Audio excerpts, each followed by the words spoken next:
It's quite interesting when you compare the different management system standards, that some standards have a lot of information in Clause 6 and not so much information in Clause 8, which is called operation. And that's really because Clause 6 is where risk and opportunities are mentioned for the first time.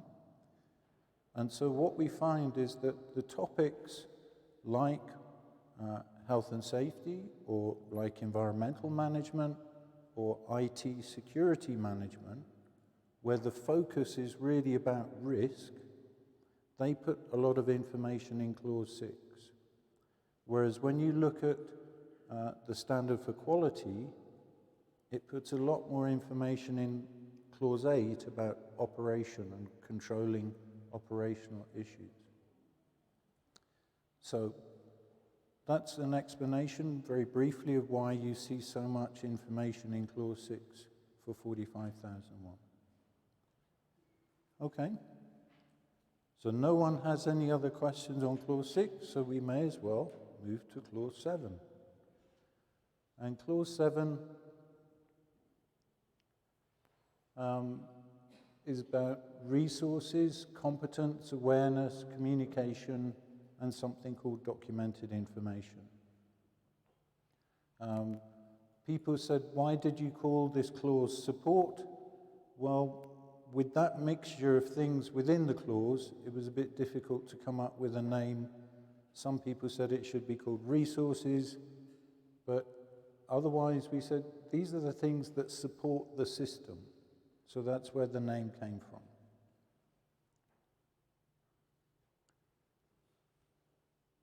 Clause 7.1 on resources is very straightforward. If you look in the standard, it just says the organization shall provide the resources necessary for the operation of the system, effectively. I could ask you what that means. In fact, I might do at the end. But Clause 7.2 is about training versus competence. It's about competence. And we had a big issue about training. Again, many of the labor representatives in the committee have spent so many years negotiating that companies will provide training for their workers.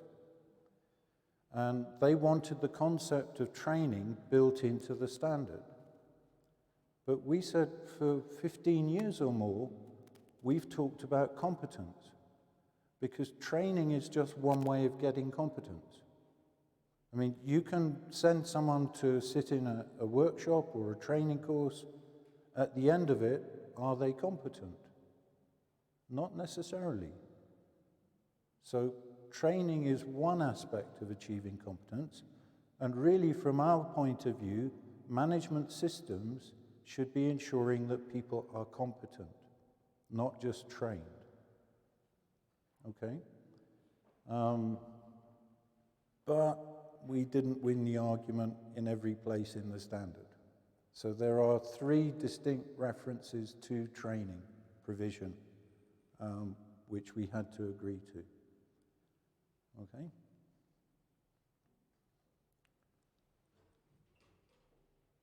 Also, going back to the issue about representation, in the annex, which gives guidance on the standard, it says workers should receive training to carry out their representative functions. So if you are creating a system of worker committees and health and safety negotiating boards, you have to provide workers training to be effective on those committees.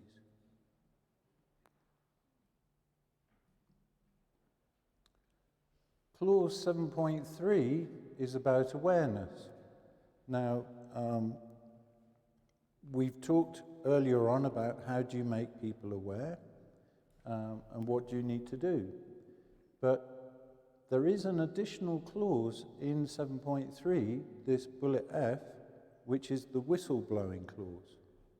It's about the ability to remove themselves from work situations they consider present an imminent and serious danger to their life or health, as well as them as well as the arrangements for protecting them from undue consequences for doing so.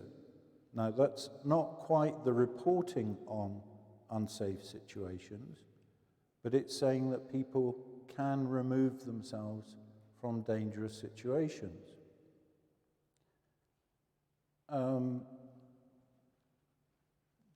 Again, there was a lot of discussion during the development of the standard about this issue, because some people argued the issue about imminent.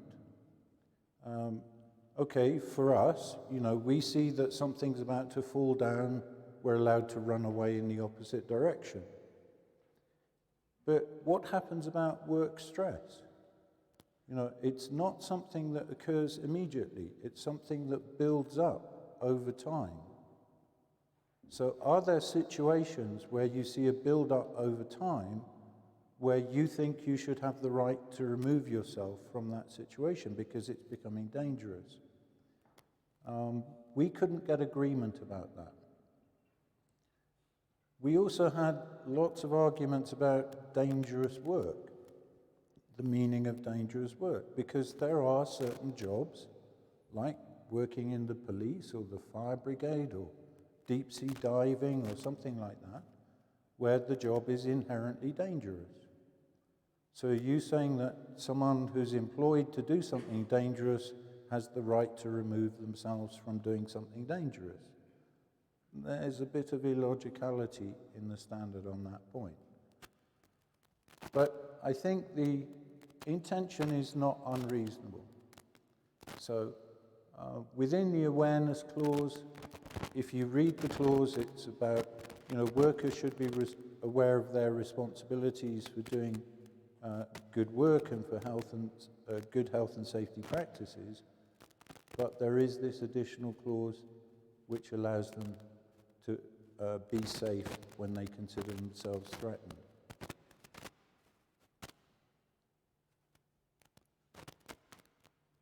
Really, the biggest issue with Clause 7 is this clause about documented information.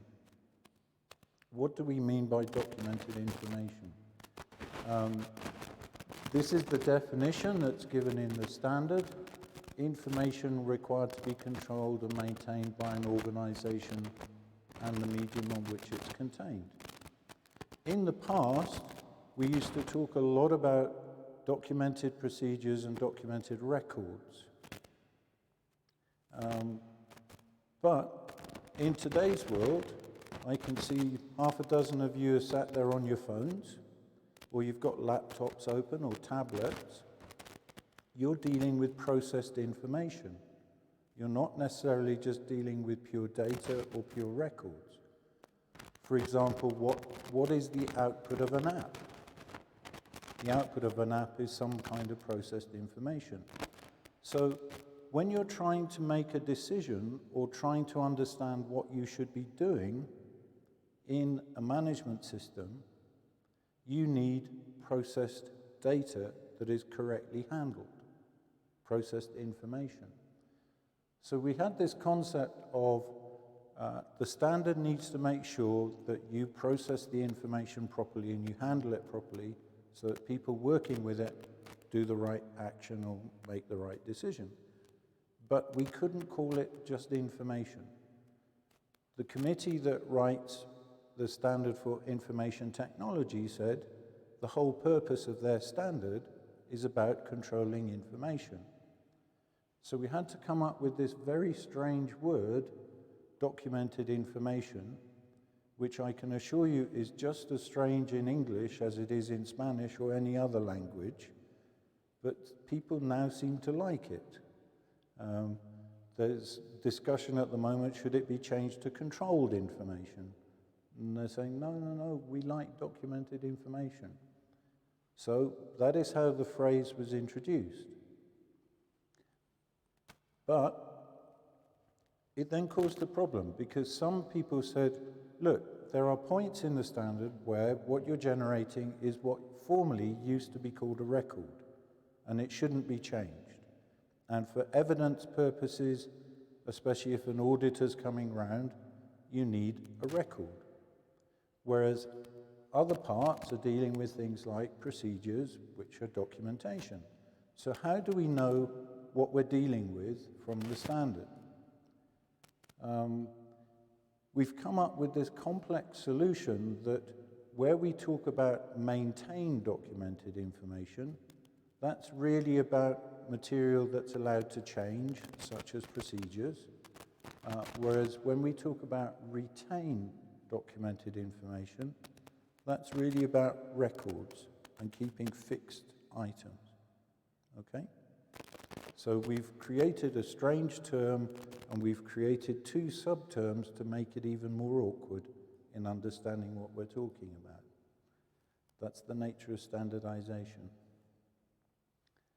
So, I want you to read Clause 7, and then I have a whole series of questions I want you to look at.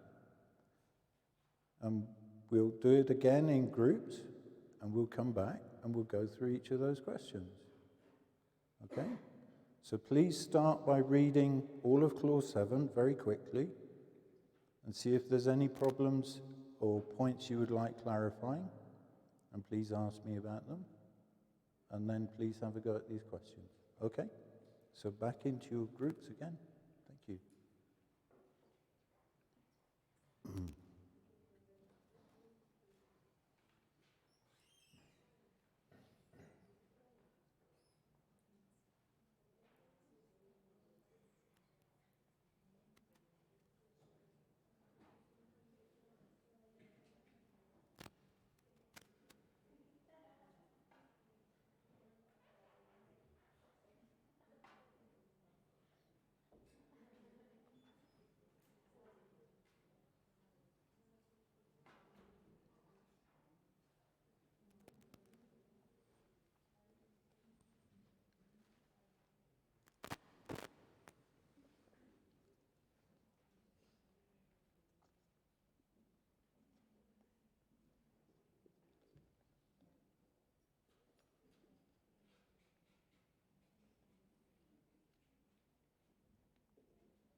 Okay. Are we ready? No, no, no. You want more time? More time? Okay, I give you 5 more minutes. 5 more minutes.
You've had the extra 5 minutes.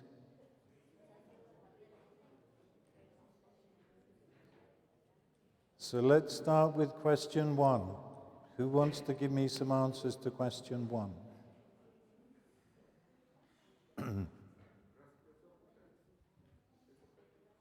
Over here, you can start on question 1, please.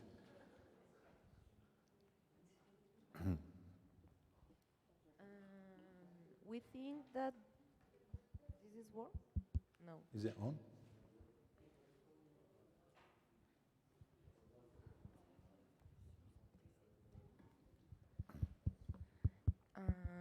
Respect to the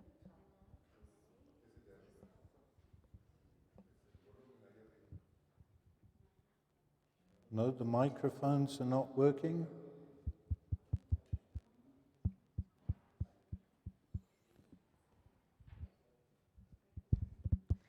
now is work? No. Just check. Okay, try it now. Try it now. Now. Yeah, okay, thank you. Okay. Respect to the question 1, we think that it's possible to provide to the workers the necessary tools, such as equipment, document information, for example, technical guides or checklists, or writing information, and training on human resource, and obviously financial support for the organization. Okay, thank you. Next group. What did you think? For the first question, please. Well, we think the principal resources is human resources and financial resources for implementation and operation of the system. Okay. Let's go further back. Group at the back here. Yeah. Further back.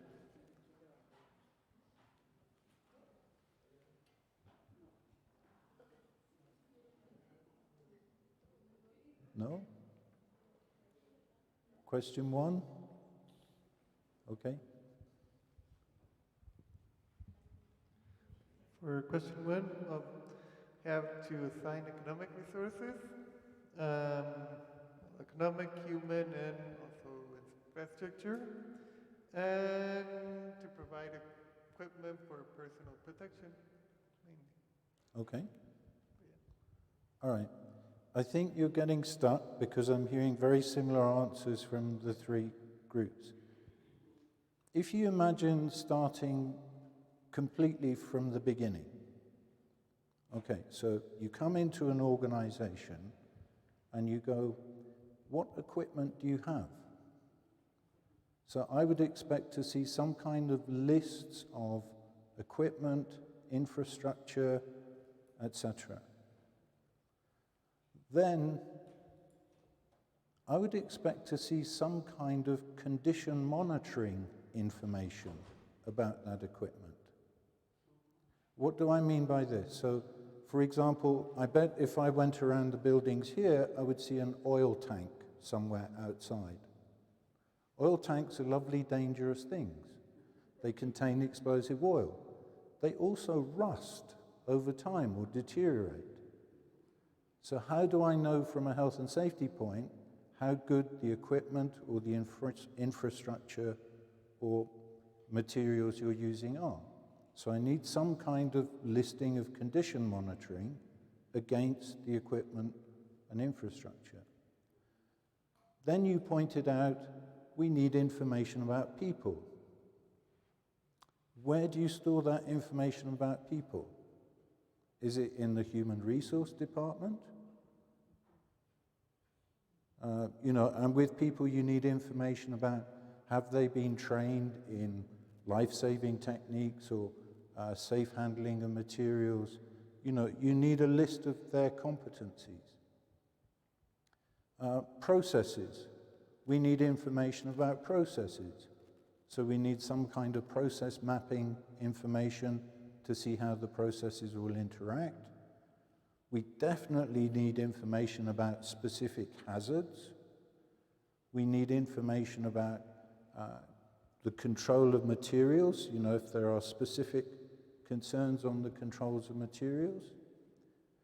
We need health reporting if you're dealing with nuclear or dangerous materials again. You know, we have the badges saying how much exposure you've had. The basis of my question is not going through all these lists, but it's if you're trying to run a system, how do you bring all of that information together?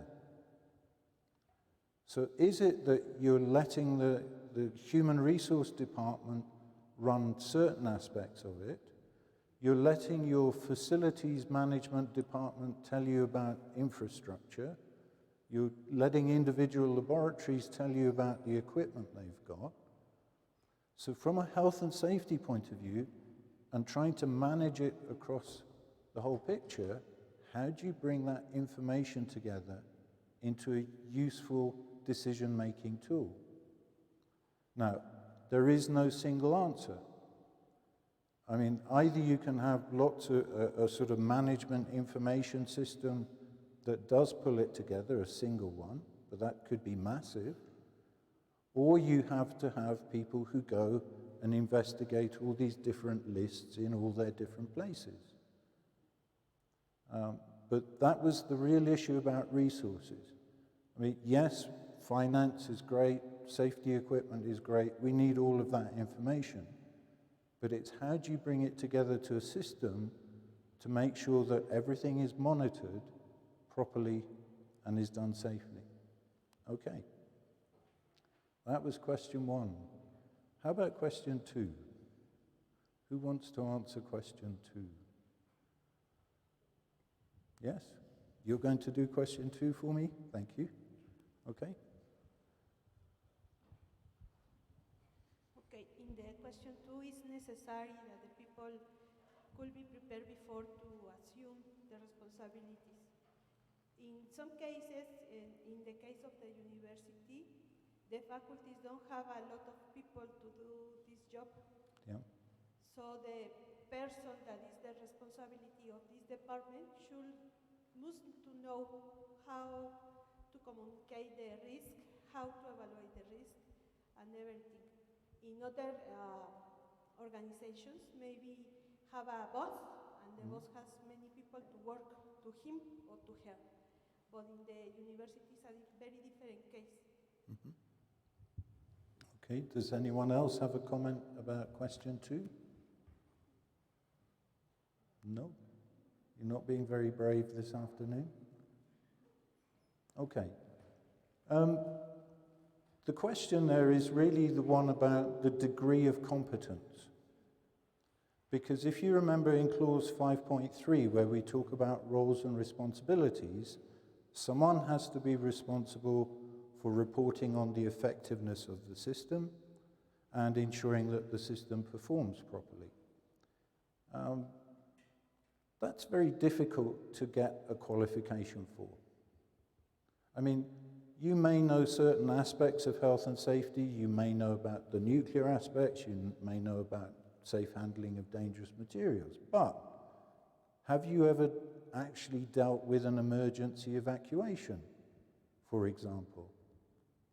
You know, how can you say you're competent if you've never dealt with an emergency evacuation? You may have gone through exercises on emergency evacuation. So the answer is the standard says a degree of competency is required. But I think you have to be very pragmatic when saying, actually for the senior manager who's responsible for health and safety, they have to know health and safety in a lot of detail. They have to have a good overview of the knowledge of the risks in their various areas of responsibility and how to deal with them in case emergencies arise. I don't think we can expect much beyond that. But that, in a way, links to the next question, 7.3. I mean, within Mexico, are there training programs you can go on for competency? There are. And are those training programs very detailed, or are there some of those programs which deal specifically with managers for responsibility. Because most of the ones I've seen historically tend to be very detailed. It's, you must ensure that the areas are free of trip hazards and things like that. They don't tend to deal with what do senior managers have to do who are in charge of systems. So, but there are competency courses that people can take. Are they long? Are they difficult? I mean, is it a one-year program you must go through? Is it an academic qualification? I mean, is it like a degree qualification?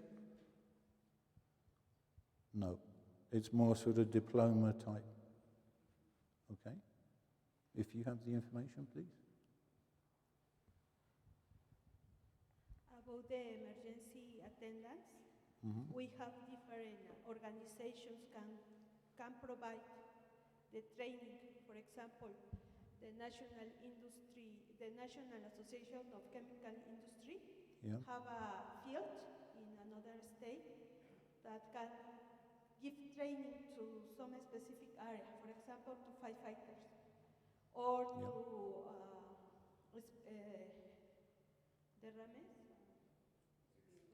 the spills, or something specific about that. Okay. And for example, we have a national school for civil protection, for example, for emergency drills and evacuation and everything, and we can certificate. And we have a technical degree about this planning, emergency, attendance, emergency, everything. Okay, thank you. So, for your systems here within the Institute, what sort of level of competence would you be looking at for the people running the system? I mean, you've given me a very broad picture of what kind of training is available. I'm assuming that you said fire protection, biohazard protection, which I think is what you meant by spills and things. Do you expect people within your system here to have that training, that knowledge? Or is it that you're going to wait for an accident to occur and then you're going to phone up the fire brigade and say, come and rescue us? I don't have the answer to that. That's again, it's one of these business risk questions. And in a way, it relates to the next, to question 5, about communication with external parties. But we'll come to that in a minute. Okay. So, question 4, how can you ensure that workers are aware? Does anyone want to answer that one? No? Someone at the back does, yes.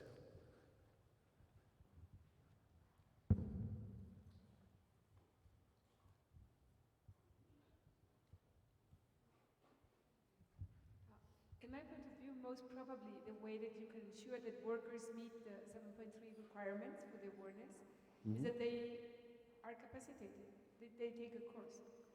The other way is to inform them through seminars, and the other is in a written way. Okay, those are what I would call one-off situations. So maybe when you have induction training for new people, you tell them certain things. Maybe you send them on refreshment courses, like workshops and things like that. I'll give you an example that I have to suffer, which is that every now and then my company sends me a requirement that I must do a course, an online course. It's becoming really irritating. Every 6 months I have to do the same course and I have to pass it. And I go, but you haven't changed the questions from last time. And it takes about an hour to do the course, and it has some silly graphics and whatever. But the fact is, I have to do it. There's a register that I've done it, and I get the message eventually. whatever the message is about. So there are ways of using modern tools to try and interrupt people to make sure that they are constantly reminded of what they should be doing. Now, that might not motivate me to want to work in a positive way. Might be very negative, but there are tools like that that you can use. So I think, yes, we need to go from the initial induction process to looking at how can we increase their competence through training and other courses, and then some sort of repeat messaging. We talked about, how do we determine culture? I talked about using employee satisfaction surveys. Maybe as part of that process, you can put in questions like, are you aware of the safety aspects of your job? That could be the stimulus you use as part of that kind of survey. Or we talked about consultation and participation. Again, through the consultation process, do you consult everyone or do you just consult a select group of people? How can you create awareness through those processes? So there are tools you can use and techniques to meet the requirements of the standard for awareness. Okay? Now, question 5, who are the sorts of external interested parties you might want to talk with? Can someone volunteer to answer that one? Someone's finger went up. Okay. We have the users, the providers, service providers, and just general personnel, support personnel, like secretary, administrative people. These are external interested parties. You're Well, seeming to give me internal ones. They would be sort of in the middle, but yeah. Okay. Because they're not exactly in the laboratory, but yeah. All right. Does anyone want to add to that? Okay. Here. Let me take mine. Please go ahead. All the companies in Mexico have the obligation to have a plan for civil prevention for Okay. all the employees and the people that is using the buildings. So in this case, it's necessary to communicate in this plan who is the people in charge Yeah. for the emergencies. So that is one. And the other is, for example, the Ministry of, what is the name? The Ministry of Social Prevention and Work in Mexico. Okay. And should know who is the people that is in charge of these duties Okay. in the companies. And the Institutes of Health that is working for the government and the private companies too. Okay, thank you. We think in the people that must inform is the chief of the area, and the parties, interested parties would be providers, customers,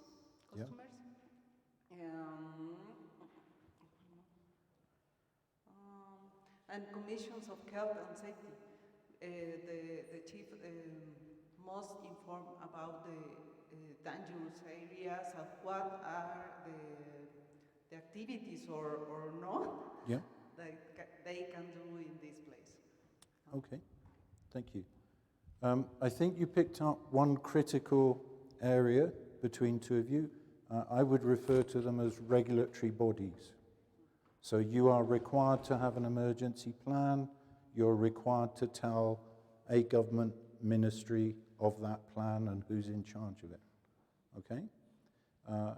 You then referred to customers and people working in the organization.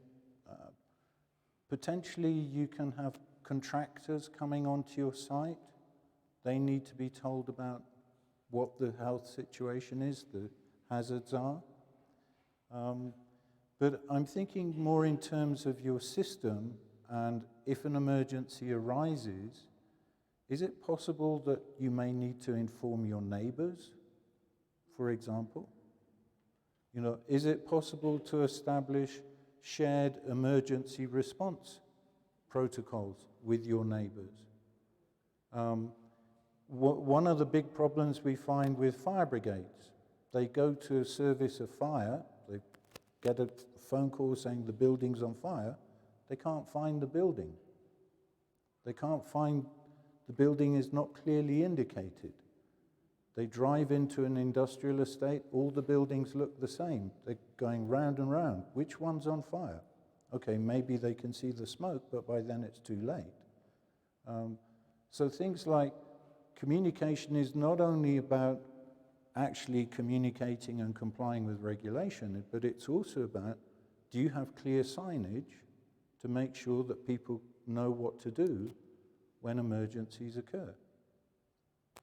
So communication is very important in that respect.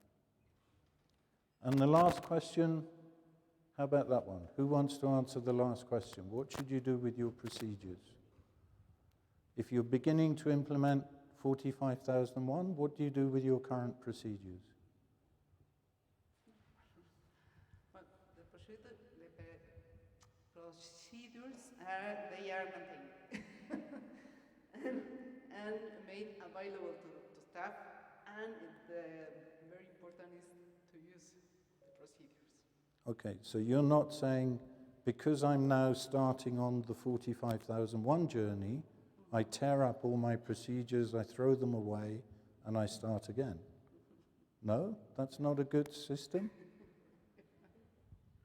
Okay, but let me ask you a question about your procedures. As I was saying earlier, procedures, from our view, are a risk control mechanism. They're also bureaucratic, and unless there's a need for them, you're wasting time creating bureaucracy. So the question I'd ask is, do all of your procedures have a review date on them? Yes? Well, you're very advanced if that's the case. Most people write procedures and then they're just put in the file and left there for ages. But again, as part of the system, going back to resources, do you have a list of procedures? Do you have a list of review dates? Does someone get highlighted that a review is needed of this procedure and action needs to be taken? You know, it's pulling all the different bits of the system together that become difficult under this resourcing clause. Okay? All right. I think that's enough on clause 7. It may seem like a very simple clause in the standard, but actually it's quite complex. I have a question. Sure. If I have current procedures and I have them and some of them are used, Yeah. I would not produce new ones unless I would have an auditing procedure or if I am required to. I would probably go ahead and review and compare when implementing ISO 45001 system requires and see which ones are really needed. And if I really will implement them. But if I'm not going to implement them, why to waste so much time in producing them if they are going to stay in a drawer? There's an answer to that, and we'll come to that when we deal with clause 8 and 9. Okay, if auditing requires them, then we produce them. Okay, that's a very cynical answer, but yes, if you need to get certified, that's what you do. You produce what the standard requires. But as I said, the standard doesn't require any procedures. Okay? But that doesn't mean you throw away all your current procedures. What you should do is you should review the current ones you've got and see, are they effective? Are they useful? Do they need updating? You will probably need to go through an exercise of re-indexing them for the health and safety 45001 system. So, you know, you are going to have to do some administrative work with your procedures to meet the requirements of 45001. And yes, where new procedures are needed, for example, for internal auditing or management review, then you may need to create some new ones. But the concept I was trying to give you is don't immediately throw away all your procedures, but definitely do an exercise in reviewing them for adequacy and see if they should be maintained. Okay? Thank you. All right, any other questions on Clause 7? No? Okay. Clause 8. Clause 8 is about operational planning and control, or operation. What we were trying to do in writing the common structure is Clause 6 is about planning the system, and then Clause 8 is about actually operating the system. So what are the activities that the system is meant to control? You've planned that in 6, and in 8, you're meant to be operating it.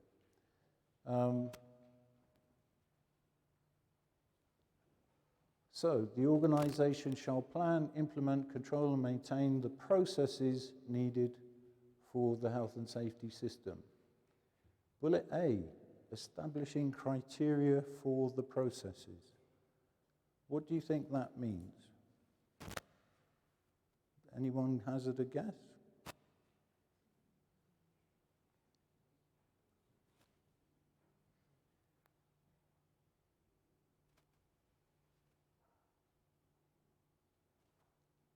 Because if you look at bullets B and C, they're also about processes. Yeah? My first question, I suppose, should be, are we clear about what a process is? Is anyone confused about what a process is? No? Okay, a process can be a single activity or a collection of activities. Okay? So, what are the criteria for processes? We're really talking about performance. You know, so what is the key performance indicator for the process? What is the health and safety performance for that process? Mm-hmm. It can be done through risk evaluation, yes. Yeah. Risk assessment, yeah.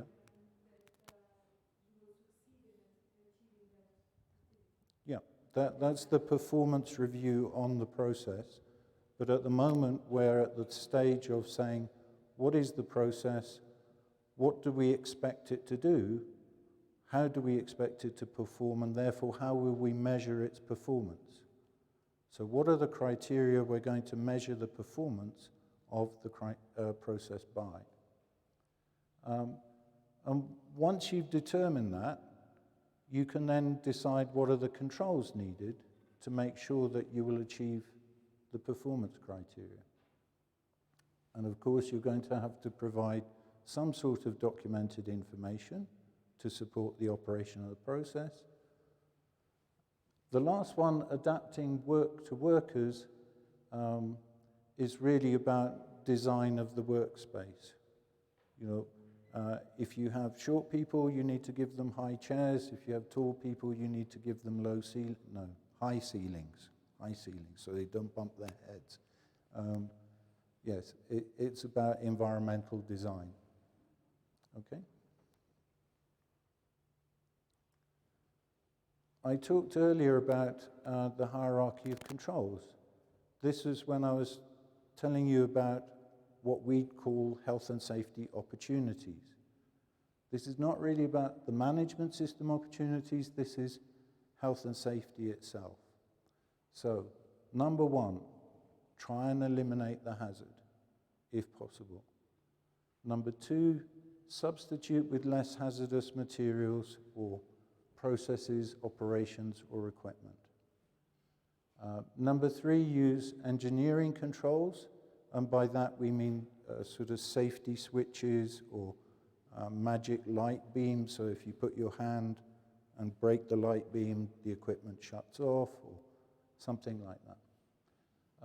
Use administrative controls is the next one, safety signs, warning devices, and finally, use personal protective equipment.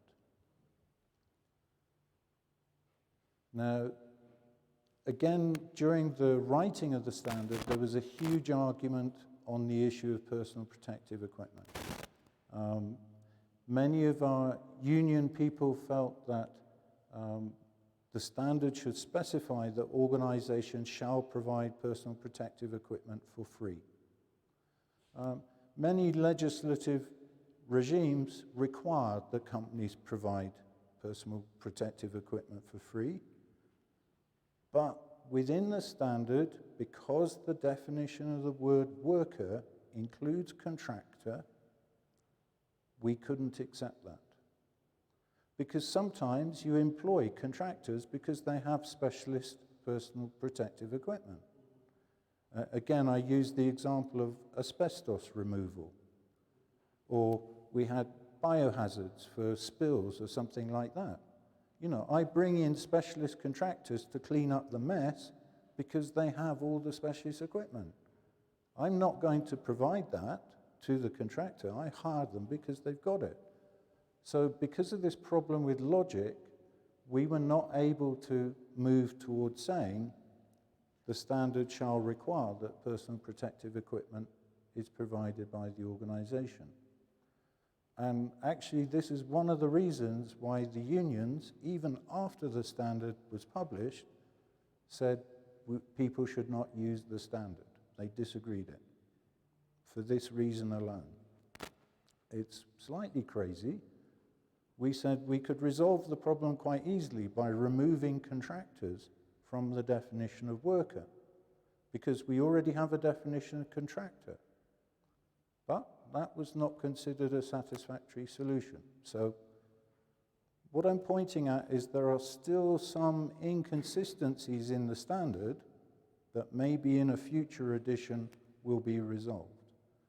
But for the moment, yes, we talk about personal protective equipment. We talk in certain places about training. Again, the unions wanted free training during working hours. And we said, no, not while the definition of worker includes contractors. We expect to employ competent contractors. We don't expect to have to train them. So some more political issues to be dealt with in the future there. The next clause in 8.1 is 8.13, management of change. This is really saying, you know, your system should take account of changes in the products you produce, because that may involve different manufacturing equipment, different chemicals, different processes, changes in legal requirements, changes in hazards and risks, and changes in your knowledge about technology. So, you know, if new technologies occur that help you eliminate hazards, you need to be taking account of that and implementing it in your system. But we are concerned that if you introduce a change, it may achieve the downstream effect you want. But what many organizations forget is that introducing a change may also have an upstream effect. So you need to be very careful about introducing changes. Okay? That's the emphasis of this clause. There is now a clause about procurement. So a process is needed to control the procurement of products and services to ensure their conformity to the health and safety system. So again, if you're buying dangerous equipment, is it packaged properly? Is it coming to you in a safe way? Or is it being delivered in a way that's unsafe and you need to change what's happening? Okay? Contractors. This is quite interesting. Contractors are, as I said, defined within the definition of worker. Now, we have to think of different types of contractors. So I work in an office. Occasionally I need administrative support. I can phone up an agency and say, please send me a typist for today. In that situation, yes, I would be expected to go through some sort of induction to say, look, you mustn't walk the other side of that door because there's some very dangerous processes there. You know, you do have an obligation to that person, that contractor, to make sure that they're safe. That's very different from the situation I was just describing with very specialist contractors. But also, we want to know, you know, what effect could the contractor's activities have on our safety? That question comes up more, I suppose, in the construction area. You know, where you have multiple contractors working on a site, do you know that the person putting in the electricity cables is not going to electrocute the guy putting in the water pipes? So how do you make sure that the activities of different contractors are coordinated with your own activities and between the different contractors' activities? So this clause says, you know, the activities of your organization that can potentially impact the contractors, and also the activities of the contractors that can potentially impact you. When I talked about neighbors at the beginning and said there were different legal requirements about neighbors between the US and Europe and other countries, this in a way is trying to take account of that. It's what is the internal effect on external people and what is the impact of external people on you internally. You're also now required to apply health and safety criteria when you select contractors for work, okay? Outsourcing. What does outsourcing mean? Can anyone give me an answer? What do you understand by outsourcing?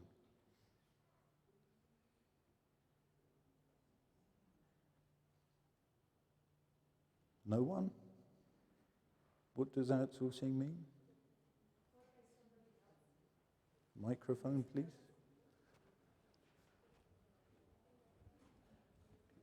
Oh, he's going round.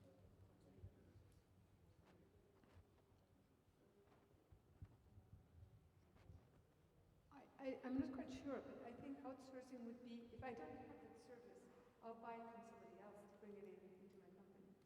I'm not quite sure of that. Isn't that the same as subcontracting or contracting?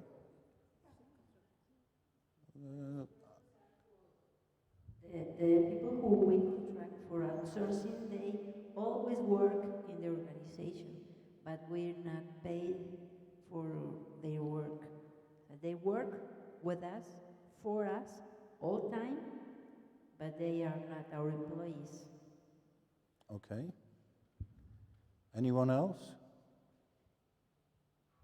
Okay, the simple answer is no one understands what outsourcing means. Okay? When this high-level structure was being written, we had two instructions. One is you must deal with risk and you must deal with outsourcing, because outsourcing is the modern business phenomenon. Outsourcing actually means different things to different industry sectors. And it means different things in different countries. There are situations where, for example, if I was a small business and I was producing whatever goods I produce and I needed an information technology system, I probably know nothing about computers, I know nothing about servers, I know nothing about internet. I will go and hire a small IT company to come and develop my website for me, to support all my computers, etc. Now, in that situation, I don't have knowledge of the processes that I need to use. I know the output of those processes, but I've completely given control of those processes to an external body.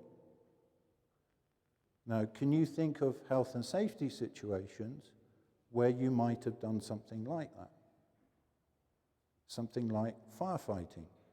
Is it possible that you've said, you know, we're not going to have an in-house firefighting system?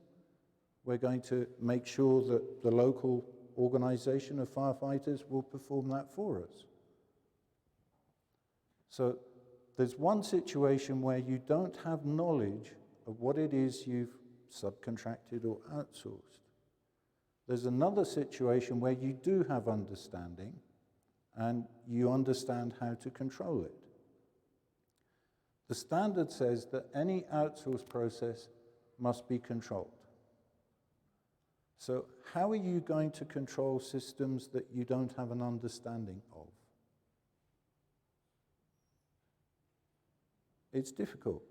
I suppose the easiest solution is to say that you get a third opinion to come and examine what's being done on your behalf. And you rely on that third opinion to say, yes, it seems to be working satisfactorily. But the cultural issue with this is that in France in particular, where they have a very strong union culture, they're seeing many companies try and move internal processes to outsource companies. And in doing so, they are transferring staff to the outsourced company. So the unions are very concerned that this is actually a way of companies just cutting their staff and reducing costs. So what we had to do in negotiating the text on this is to refer outsourcing to what is legally permissible. That was the only way we managed to get the French to approve the standard. So this is why when you look in the standard and you see some strange words about outsourcing, that's the reason behind it. But in reality, I think the simplest way of dealing with outsourcing is to think of it as a different form of supply and that it must be controlled.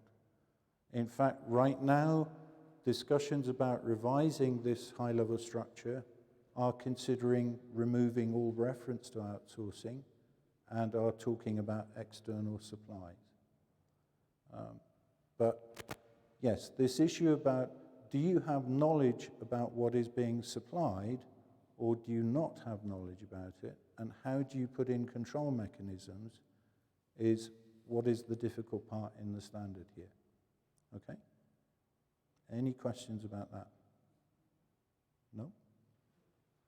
All right. There is a clause about emergency preparedness and response. You are supposed to provide first aid, provide training, and test the plans. Okay? So I presume as a large institution, you do have emergency evacuation tests every now and then. Probably it's specified by law. You must do it once every 6 months or twice a year or something like that. No? Okay. In my own organization, we had a number of evacuations, and the fire brigade arrived ready to put the fire out. It costs $1,000 roughly every time the fire brigade turn up. And after 3 such events, we bought the chef a toaster because it was the burning of the toast that was causing the fire brigades to attend. So after $3,000 spent in unnecessary evacuations, a $30 toaster resolved the problem. But, so you are supposed to test your plans. Communicate both internally and externally. Again, that's referring to have you got information that the emergency services might need when they come to your site? You know, directions to where the problems are occurring, the kinds of hazards that they might experience when they arrive. Will they need hazmat suits when they turn up to something? Yeah.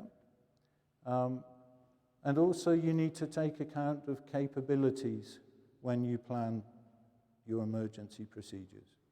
So do you have disability exits? You know, do you have safe spaces if people can't walk fast enough to get out? Quite logical, basic stuff, but the standard requires you to do it, okay? So, we're going to finish today. What are examples of criteria for processes? What is the difference between subcontracting and outsourcing? I might have answered that one, damn. How do you understand, or how do you ensure it's under control? And how frequently should you test your emergency response plans? Okay? I may have answered quite a bit of those, but let's spend 5 minutes on those. Okay? Please discuss.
Okay. Thank you very much, everyone. It's now 3 o'clock. You've survived another day. So we will start tomorrow morning answering these questions. So please, I look forward to seeing you tomorrow morning. Thank you very much. Bye-bye.